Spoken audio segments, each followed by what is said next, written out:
रवि श्रीवास्तव, स्वागत है आपका प्राइम टीवी में। वक्त हो गया है खबर दोपहर का। भाजपा सरकार हारी हुई 14 लोकसभा सीटों पर लोकसभा चुनाव 2024 में जीत की राह बनाने में जुट गई है। जहां सपा, बसपा और कांग्रेस के कब्जे वाली 14 लोकसभा सीटों पर वहां की समस्याओं के समाधान और विकास कार्य के जरिए जमीन तैयार की जा रही है। साथ ही मुख्यमंत्री योगी आदित्यनाथ ने जिला पंचायत अध्यक्ष और निकाय प्रमुखों के साथ संवाद कर समस्याएं और क्षेत्र की आवश्यकताएं जानने का सिलसिला शुरू कर दिया है। बताया जा रहा है कि लोकसभा चुनाव 2019 में भाजपा गठबंधन को 64, बसपा को 10 और सपा को 5 और कांग्रेस को 1 सीट मिली थी। वहीं बीते साल हुए उपचुनाव में भाजपा ने सपा के कब्जे वाली रामपुर और आजमगढ़ सीट जीत ली है और अब मैनपुरी, संभल, मुरादाबाद में सपा का कब्जा है। साथ ही भाजपा ने आगामी लोकसभा चुनाव में सभी 80 सीटें जीतने का लक्ष्य रखा है। वहीं सीएम ने कहा है कि चुनाव जीत के लिए वहां जिस भी तरह के विकास कार्य की आवश्यकता है वह सरकार अवश्य कराए जाएंगे। जनता से जुड़ी समस्याओं का समाधान भी किया जाएगा। सूत्रों के मुताबिक सीएम योगी आगामी दिनों में इन सीटों का दौरा भी करेंगे। वहां पर समस्याओं के समाधान के लिए अधिकारियों के साथ बैठक भी करेंगे। फीडबैक के आधार पर वहां विकास परियोजनाओं का शिलान्यास भी करेंगे। तो बता दें कि 2024 के चुनाव को देखते हुए लगातार Bharatiya Janata party action mode में नजर आ रही है। वहीं अब हारी हुई सीटों पर एक विशेष रणनीति बनाकर भारतीय जनता पार्टी चल रही है, जिसकी कमान खुद सीएम योगी आदित्यनाथ ने संभाली है। जनसंवाद से इस अभियान की शुरुआत हो चुकी है।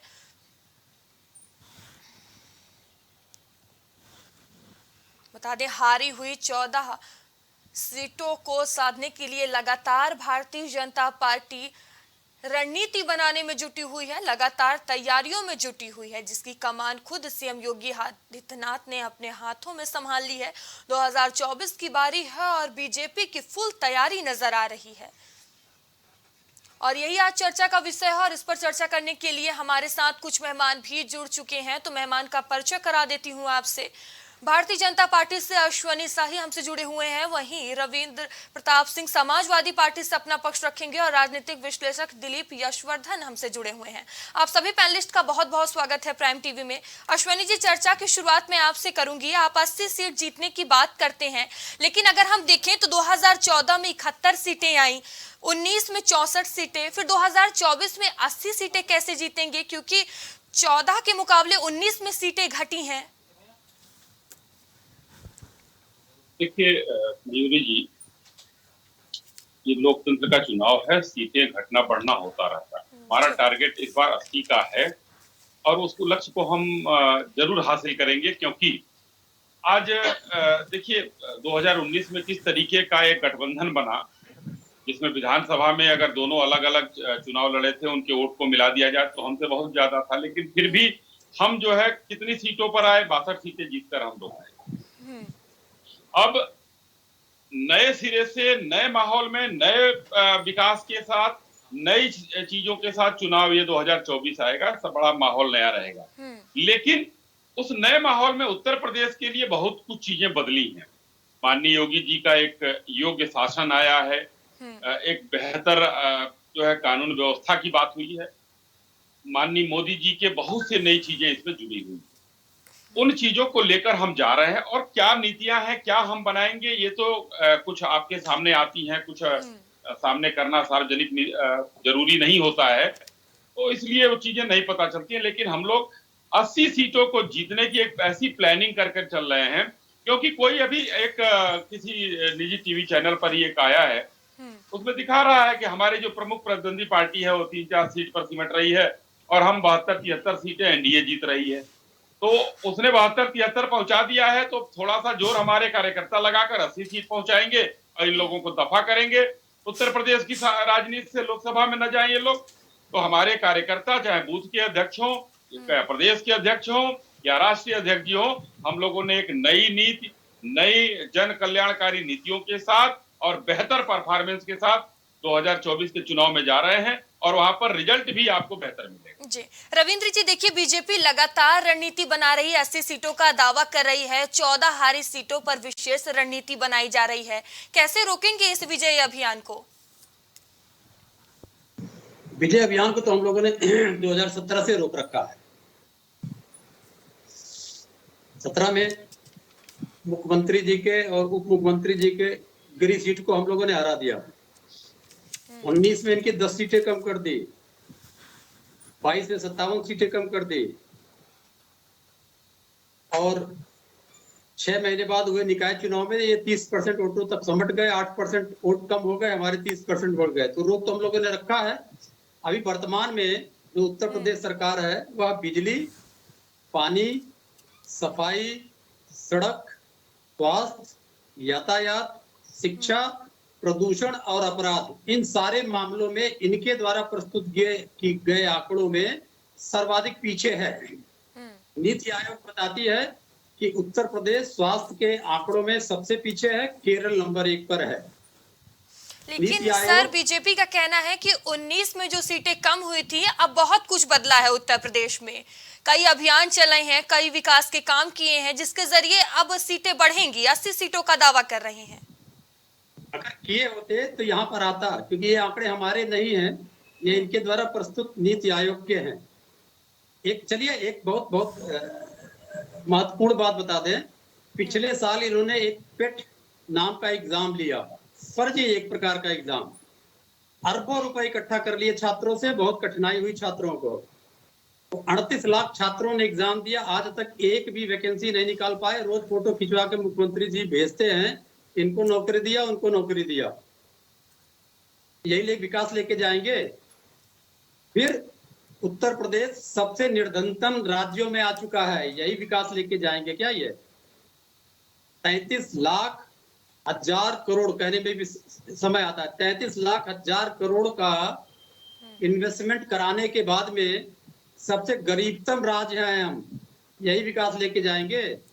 बिजली, पिछले साल भी बिजली में करीब 8 लाख मेगा टन की कमी थी, मेगावाट की कमी थी। इस साल भी लगभग इतना ही आंकड़ा था।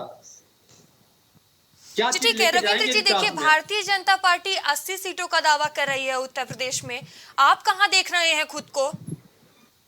हम अपने एनडीए गठबंधन के साथ में हमारा प्रयास रहेगा कि ये 80 की 80 सीटें जीते और इनको उत्तर प्रदेश से ही बाहर कर दें। उत्तर प्रदेश से बाहर होते ही केंद्र सरकार से बाहर हो जाएंगे। जी ठीक है। देखिए दिलीप जी, आपके पास आऊंगी मैं। कैसे देखते हैं बीजेपी के 80 सीट के दावे को?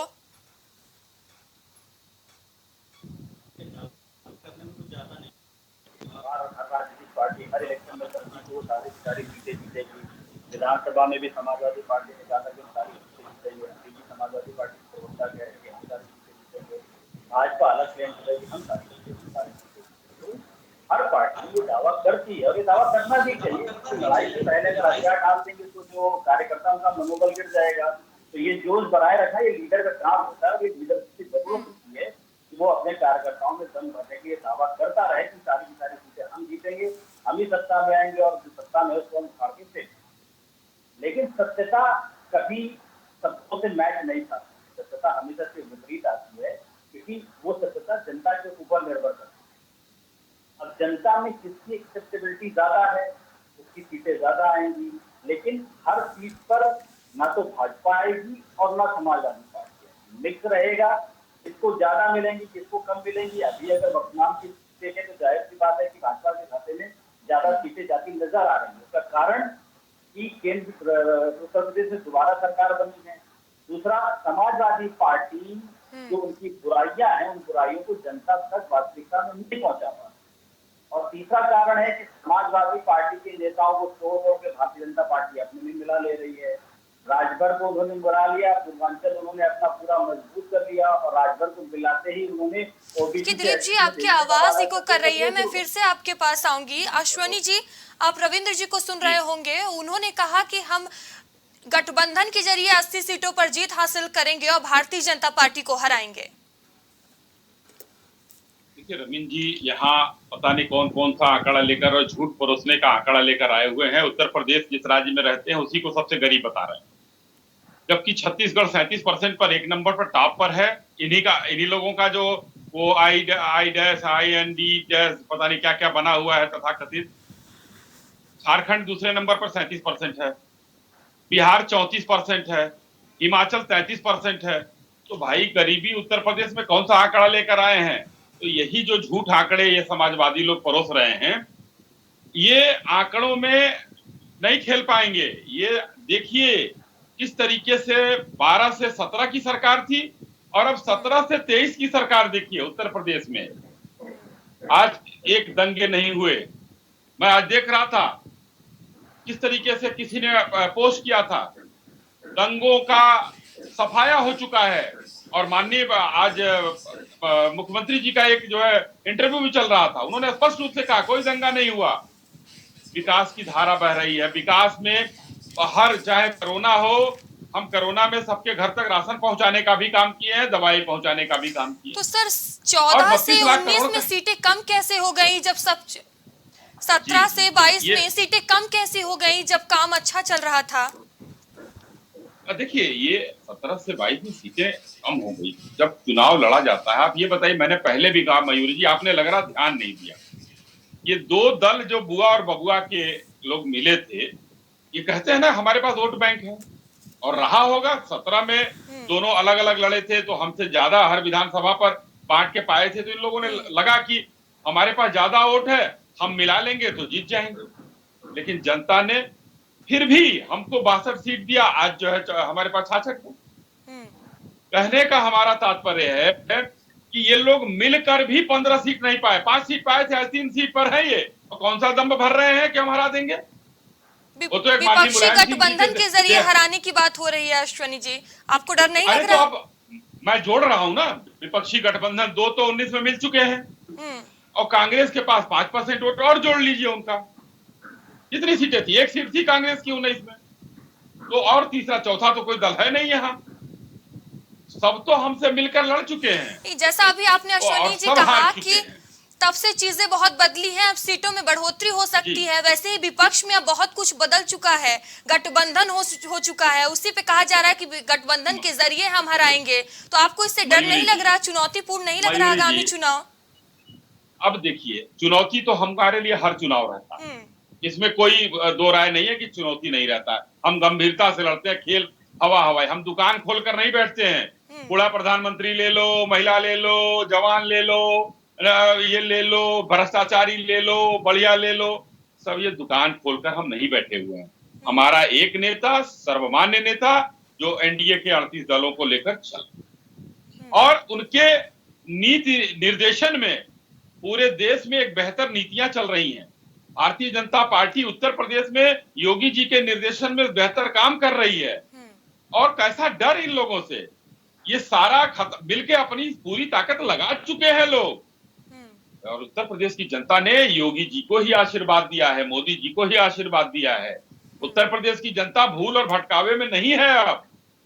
और ये सब लोग मिल रहे हैं। मयूरी जी, आप बार बार कह रही हैं ये लोग बदले हैं, कहाँ बदले हैं? सारे भ्रष्टाचारी तो एक है। अभी देखिए, शरद पवार जी माननीय प्रधानमंत्री जी को अपने हाथ से पुरस्कार देने की बात कर रहे हैं। उधर ममता बनर्जी के यहाँ वृंदा करात जी कहती हैं कि हम लोकतंत्र के हथियारों के साथ समझौता नहीं करेंगे। उधर स्टालिन जी भी अपने सांसदों को लगाए हुए हैं कुछ मामले पर, जो दान दे दिया था इंदिरा जी ने कच्छ द्वीप एक रामेश्वरम के बगल में, उस पर भी लगाए हुए हैं, वो भी किनारे हो रहे हैं। तो अभी तो हमको लग रहा है कि कांग्रेस, ये इंडिया जो बना है तथाकथित, इसका आई यानी कि आईएनसी निकल जाएगा, इंच निकल जाएगा इसका। उसके बाद एक हम लोग क्या कहते हैं, नदिया बचेगा, दही उसमें बनेगा, और दही बनने पर मुंह जो है बंद रहता है, इसलिए वोट भी बंद, सब कुछ बंद। इन लोगों को बहुत बुरी तरीके से हराएगी जनता। जवाब दे दीजिए। भारतीय जनता पार्टी एक झूठ की फैक्ट्री है, क्योंकि प्रधानमंत्री, मुख्यमंत्री से लेकर प्रवक्ता तक झूठ बोलते हैं। इन्होंने सरकारी आंकड़ों को फर्जी कहा। उन सरकारी आंकड़ों को मैंने आपके न्यूज चैनल के हेड के पास भेज दिया है, उसकी एक प्रति अमरीश शाही जी को दे दीजिएगा। शायद कुछ आत्मग्लानि हो गई झूठ बोलने में। इतने देर तक भाषणबाजी किया उन्होंने, एक भी जन कल्याणकारी बातें नहीं कर पाए। मुख्यमंत्री जी मोदी जी, मुख्यमंत्री जी मोदी जी, तो मुख्यमंत्री जी और मोदी जी करते करते ये 7 राज्यों में सिमट गए हैं और पिछले 7 चुनाव पूरी तरीके से हारे हुए हैं। इनके तथाकथित कल्याणकारी नीतियों का जो सबसे ज्यादा नुकसान हमको सहना पड़ रहा है, हमारे वहां बाल मृत्यु दर सबसे ज्यादा है। पूरे देश में। हमारे वहाँ महिलाओं के प्रति सबसे ज्यादा अपराध होता है, हमारे वहाँ पास्को एक्ट में सबसे ज्यादा अपराध होता है, ये इनकी कानून व्यवस्था है। इसका भी रिकॉर्ड भेज चुका हूँ, जिसको अभी झूठा बोलेंगे आपके चैनल में है। कोई जिला ये बता दे, एक जिला बता दे जिसमें इनके सांसदों को कहा गया था एक एक आदर्श गांव लेंगे। तो पूरे 75 जिलों के 80 लोकसभा सीटों में से एक बता दे जो आदर्श गांव है, चाहे मुख्यमंत्री जी के यहाँ का हो, चाहे उप मुख्यमंत्री जी के यहाँ का हो, चाहे केंद्रीय गृह राज्य मंत्री जी के यहाँ का हो। कौन सी खाली ये बैठक करते हैं, बैठक को अखबारों में छपवाते हैं। और आजकल अखबारों में क्या छपवा रहे हैं, धर्मांतरण हो गया, पाकिस्तान से लड़की चली आई, हमारी लड़की पाकिस्तान में चली आई। इसके सिवा कोई मुद्दा ही नहीं इनके पास में। अगर होता तो यही बोल गए होते। वो अभी एक इवेंट किया योगी जी ने कि हमने 25 लाख पेड़ लगवा दिए, 25 करोड़ पेड़ लगवा दिए। तो 131 करोड़ पेड़ पहले लगे थे, इससे पहले 25 अभी लग गए, तो 156 करोड़ पेड़ हो गए हैं। कहाँ पे जगह ही नहीं है इतने पेड़ लगाने की। तो जो मुख्यमंत्री स्तर का आदमी अपने मुख्य सचिव से भी झूठी बातें कहलाएगा, उनके प्रवक्ता उसी झूठी बातों का प्रचार करेंगे, तो आदर्श गांव दिखा दे, वो 156 करोड़ पेड़ दिखा दे। जो इन्होंने घर बनवाए, बोले घर बनवा के सबको दे दिया। लखनऊ में आप मुंशी पुलिया से IIM तक चले जाइए, इतने दूर में ही आपको लगभग 2.5 लाख लोग बिना छत के रहते हुए मिल जाएंगे, झोपड़ियों में रहते हुए। ये जमीन की वास्तविकता है। और अगर ऐसा नहीं हुआ रहा होता तो 2019 में 50% वोट पाए थे, उन्माद था पुलवामा का, और अब घट के 30% पे चले आए हैं निकाय चुनाव में। तो जो ये परिणाम हमने नहीं दिया है, ये परिणाम जनता ने दिया है। 24 में फिर परिणाम आ जाएगा, करना पड़ेगा। और अगर है तो इन्होंने टेल्को क्यों नहीं चलवाई, इतनी बड़ी परियोजना थी। टाटा कंसल्टेंसी क्यों नहीं चलवाई, इतनी बड़ी परियोजना थी। स्कूटर इंडिया इतनी बड़ी परियोजना थी जो चल रही थी, क्यों नहीं चलने दिया इन्होंने। क्या दिखाएंगे, जो भी दिखाना चाहते हैं ये बता सकते हैं, बताने के लिए स्वतंत्र है, किसी का रोक नहीं है। हमारे पास दिखाने के लिए है। हमने 108 चलवाया, 1090 चलवाया, आगरा लखनऊ एक्सप्रेसवे बनवाया, किसान कार्ड बनवाया, मुफ्त लैपटॉप दिए, लखनऊ मेट्रो चलवाया, मुफ्त एम्बुलेंस दिया, वुमेन पावर लाइन बनवाया, गोमती रिवर फ्रंट बनवाया, पुलिस कंट्रोल रूम बनाया, स्मार्टफोन दिए हम लोगों ने। देखिए अश्वनी जी, तमाम विकास कार्यों को गिना रहे हैं रविंद्र प्रताप जी, और तमाम आरोप भी आप पर लगाए गए हैं। जवाब दे दीजिए जल्दी से। देखिए मयूरी जी, ये लोग 2017 में इनका क्या नारा है, उस समय नारा था काम बोलता है। क्या बोला, एक एक्सप्रेसवे बनवाकर अभी से उतरे नहीं है उस पर से, और यहाँ 19 की बात हम कर रहे हैं, 7-8 हम चालू कर चुके हैं। तो ये तो इनके बकवास, कोरी बकवास। हाँ, ये बनवाया इन्होंने, सैफई में एक एयर स्ट्रिप बनवाया जिसमें प्राइवेट जेट उतरते थे, नर्तकियां नृत्य करती थी और बंबई चली जाती। वहां पर हवाई अड्डा नहीं बनवा पाए कि जनता को भी कुछ लाभ हो। वो एक शाही परिवार वहां पर रहता था, जो एक अध्यापक थे, उनका परिवार बाद में शाही हो गया।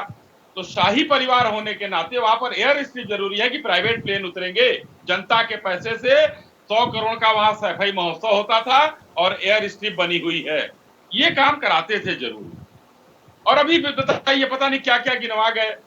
अरे लक्ष्मण मेला मैदान से लेकर वहां तक हम लोगों ने बनवाया था, इन्होंने 10 एकड़ का एक वो किया। अच्छी बात है, आप मुख्यमंत्री है, रहेंगे तो कुछ करेंगे नहीं क्या प्रदेश के लिए? जो सैफई के लिए करने के लिए बने हैं। बिजली आती थी सैफई में, और कहां पर, इटावा में, और कहीं नहीं आती थी। आज देखिए बिजली 18 घंटे तो हर जगह ही है, गांव से लेकर मैं शहर की बात कर रहा हूं। क्या ये लोग दिए? आज पूरे प्रदेश में कितने मेडिकल कॉलेज हो गए हैं, कितनी सीटें बढ़ी हैं, उसमें डॉक्टर हमारे बढ़ेंगे। हम लोगों ने हर दिशा में काम किया है। और प्रोजेक्ट जो ये आ रहे हैं धीरे धीरे 2-4 सालों में लगे, इसमें टाइम होता है। 32 लाख करोड़ का MOU हमने साइन किया तो 32 दिन में नहीं लग जाएगा, उसमें समय लगेगा। वो जब लग जाएगा तो सब समझ में आ जाएगा। लेकिन हमने लगवाया, आज सबसे बड़ा मोबाइल बनाने की फैक्ट्री हमने लगवाया है नोएडा में, आज बन रहा है, पहले बाहर से आता था बन के। अप्रैल पार्क चालू है हमारा, यही बाराबंकी, जो लखनऊ की बात कर रहे हैं, बाराबंकी में देखिए बिस्किट फैक्ट्री ब्रिटानिया की चालू हो गई है। ये कहाँ कराएंगे? ये लोग सिर्फ प्रदेश को लूटने का काम करते थे। ये लुटेरों का वो गिरोह है, भ्रष्टाचारियों का। इन्होंने बताया ना कि ये बनवाया, कितना भ्रष्टाचार किया है। सारे भ्रष्टाचार की जांच हो रही है और लोग जेल जा भी रहे हैं धीरे धीरे। इन्होंने यादव सिंह को पाला, इन्होंने अनिल यादव को पाला जो आईएएस बनाता था। ठीक है। वो अनिल जो यादव सिंह था, वो गाड़ी में करोड़ों रुपए रख के घूमता था।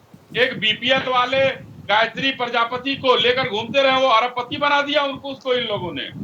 रेपिस्ट था वो। बीपीएल से बताइए कितने 100 करोड़ का पड़ गया। तो ये लोगों ने यही काम किया है और आज जो है जनता समझ चुकी है। माननीय योगी आदित्यनाथ जी और माननीय मोदी जी के नेतृत्व में इस प्रदेश और देश का एक कायाकल्प हो रहा है। आने वाले दिन में 80 सीट हम जीतेंगे। ये लोग दूर भागते हुए नजर आएंगे, ये लोग कहीं नजर नहीं आएंगे। रविंद्र जी देखिए, अश्वनी जी को आप सुन रहे होंगे, वो कह रहे हैं हम 80 सीट जीतेंगे, अपने विकास के कार्यों को गिना रहे हैं, तमाम उन्होंने जो काम किए हैं वो बता रहे हैं। आप किन मुद्दों के साथ जनता के बीच जा रहे हैं, क्या तैयारी? पहले तो इनका जवाब देते हैं, फिर आप अपने तैयारी के बारे में बताएंगे। ये अपने पूरे भाषण में इन्होंने कहा कि हमने नोएडा में मोबाइल मैन्युफैक्चरिंग यूनिट लगवाई है। तो मोबाइल मैन्युफैक्चरिंग यूनिट नहीं है, वो सैमसंग की मोबाइल असेंबलिंग यूनिट है। सच बोलने की आदत ही नहीं है। खाली एक इन्होंने बोला था कि एक काम किया है, तो मोबाइल असेंबलिंग यूनिट है। सारे पार्ट्स चाइना से बन के आते हैं या असेंबल हो जाता है। उससे चाइना को लगभग 20% का फायदा मिलता है।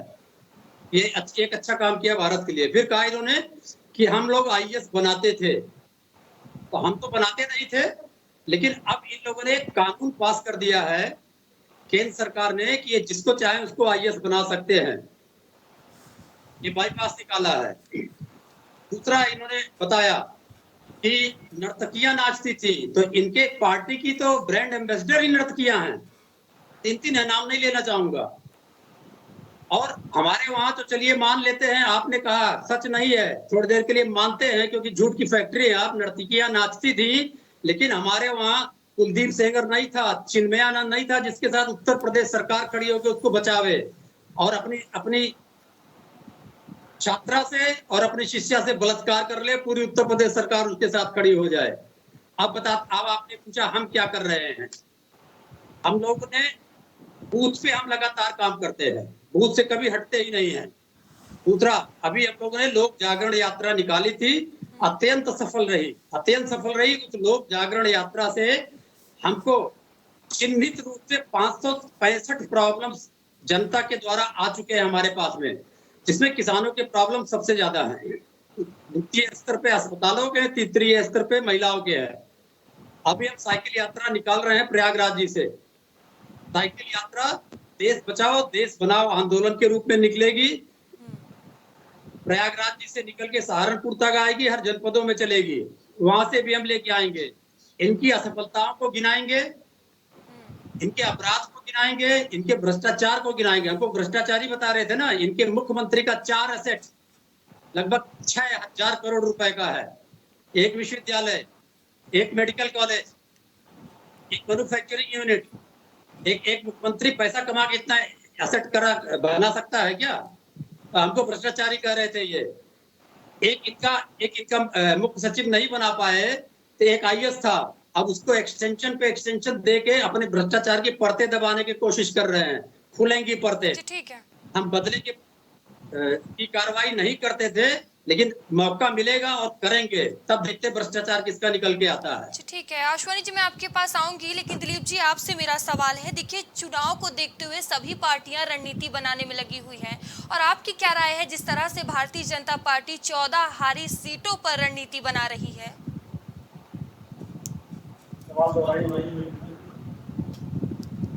ठीक है दिलीप जी, आपके पास आऊंगी मैं, आवाज आपकी ठीक करवाकर। अश्वनी जी अपनी बात रखें। देखिए, 3 प्रमुख बातें हैं। बड़े रविंद्र जी बड़े अच्छे प्रवक्ता हैं, साफ बच गए। सैफई में इन्होंने एयर स्ट्रिप क्यों बनवाया और 100 करोड़ में जो महोत्सव कराते थे उस पर जवाब नहीं दिया।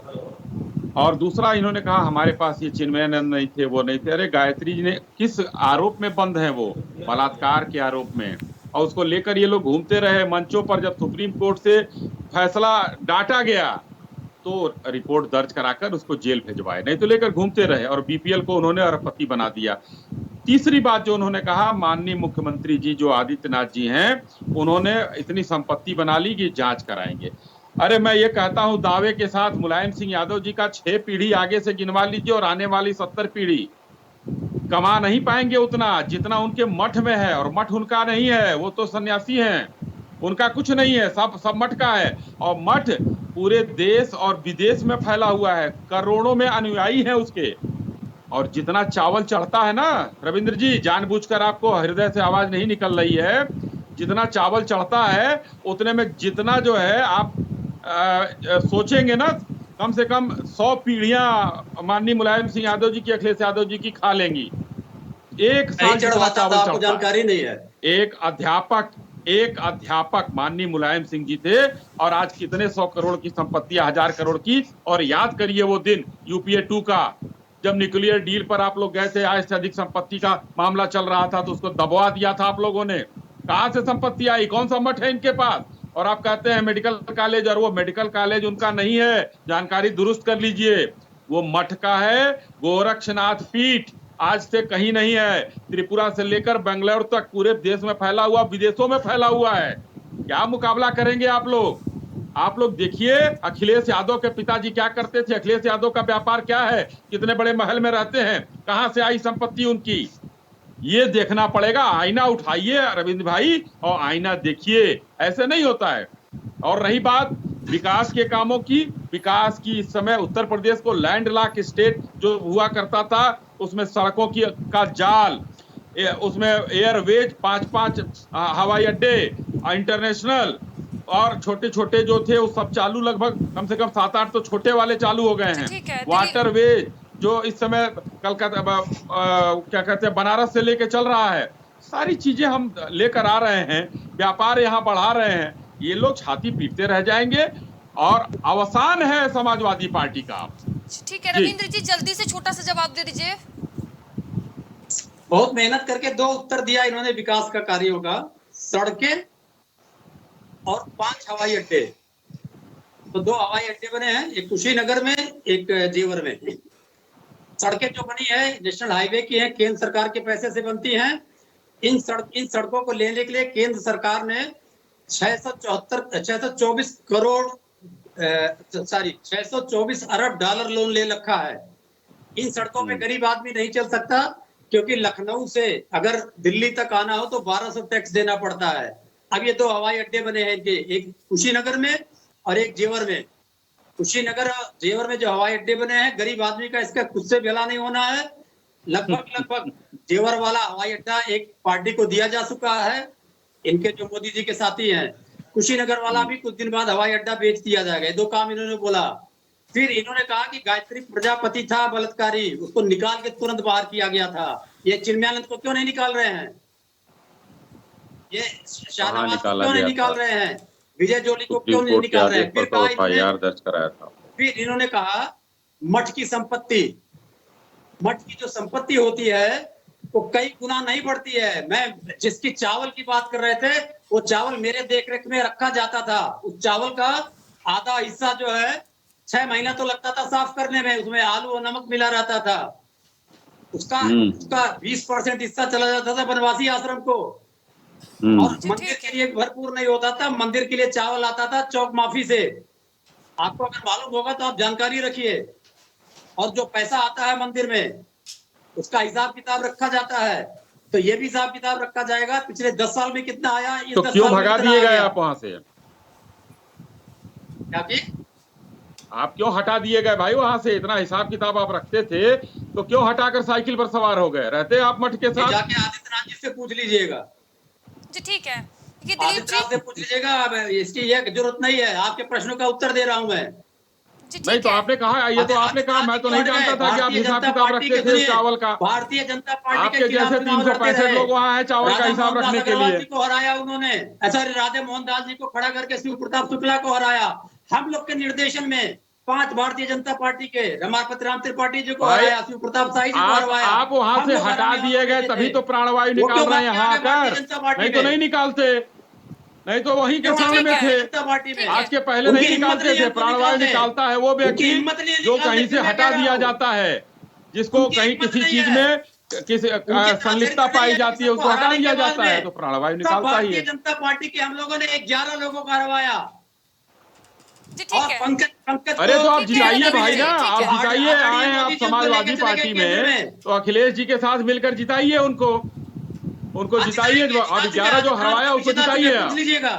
जब मैं गया आप था तो जिताइए 7,000 जिताइए, से जीतते थे, जब मैं छोड़ के क्योंकि आया अब हूँ 3 लाख 30 समाजवादी हजार से पार्टी जिता में के वो आया दम हूँ। नहीं रहा कि किसी को जिता पाए।